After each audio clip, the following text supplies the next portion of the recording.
Thomas and Friends as we know it has been officially dead for about 2 to 3 years. The franchise has encountered numerous blunders, and one can't help to think that it should have ended sooner. According to IMDb, the Royal Engine is the final episode since it's the last episode of season 24. Now don't get me wrong, I don't hate the Royal Engine, it just doesn't really feel like that great of a finale. It's definitely a nice note to end on. I just feel like it would have benefited more from being a full hour.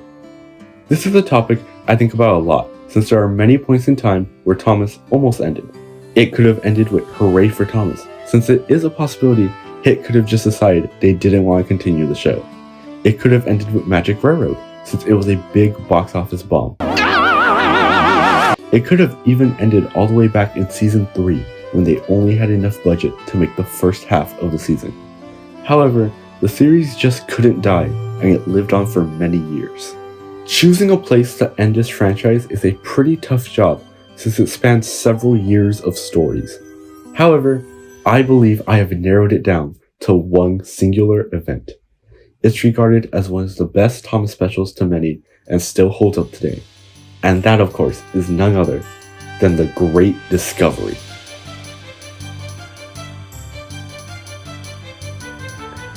Ever since its release in 2008, it has continued to be one of my favorite specials. The story is about Thomas discovering the lost city of Great Waterton, so everyone must get it restored in time for Sodor Day. A pretty basic plot, I know, but it was handled really well. The main conflict comes in the form of Stanley, the new engine who Thomas fears will replace him.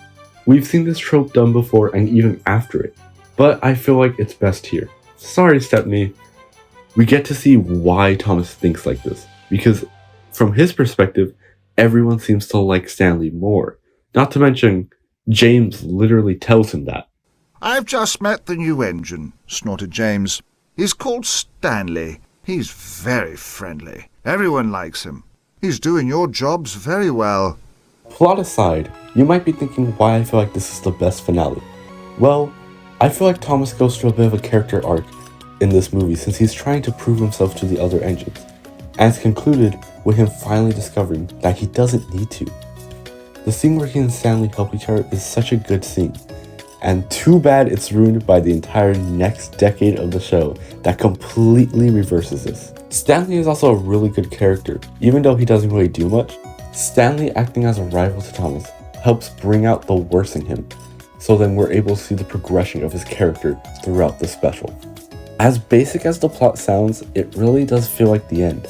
It harkens back to his first appearance, a cheeky, stubborn little engine who wants to prove himself, but fails over and over again. I know we see this type of plot a lot in the show, but here it's fully expanded on. Thomas goes from feeling like the most important engine in the world to feeling like he's getting left behind. He thinks that everyone has forgotten about him, and it's what causes him to go over the edge and cause that crash. I also just want to give a big shout out to the filmmakers of this movie. They went above and beyond for this one. For example, when the tower falls or when Thomas has his accident, it all just feels so cinematic.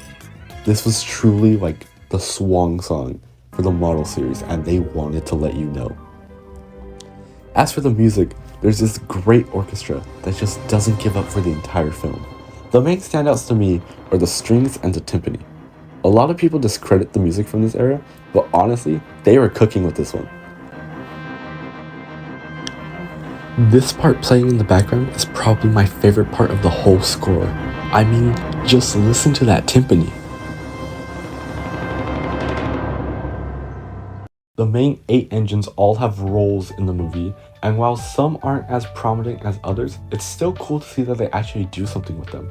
The only other time I feel like they do this is with Hero of the Rails.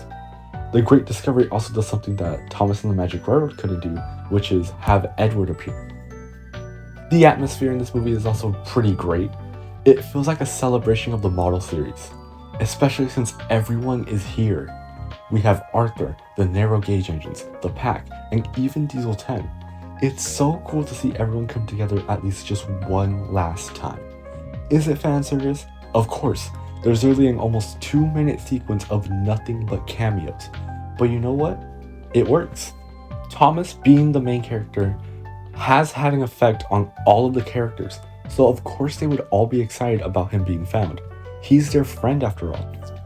Plus, this is the last time we're going to see some of these characters for a while. Some of them make their final appearances in this film, making their cameos feel so much more special.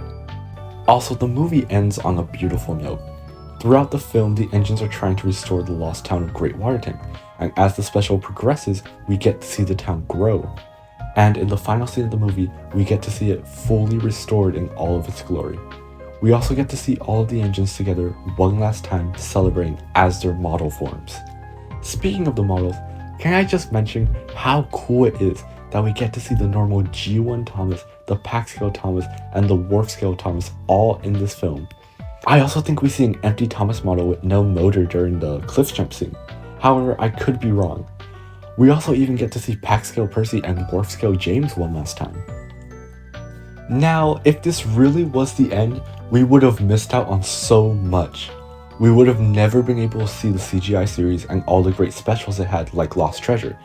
But we would have also been able to skip stuff like BWBA and the mess that is Season 12. A soul for a soul, I say. Before we wrap up, I just wanted to see what all of you had to say about this topic. So I went on Twitter and I asked all of you to give me what you believe the true ending of Thomas is.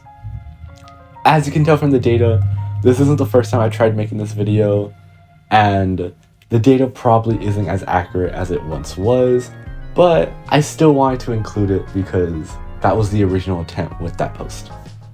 Honestly, there was a lot of cool results. I saw some people mention calling all engines. I saw some people mention very specific episodes, which I thought was really cool.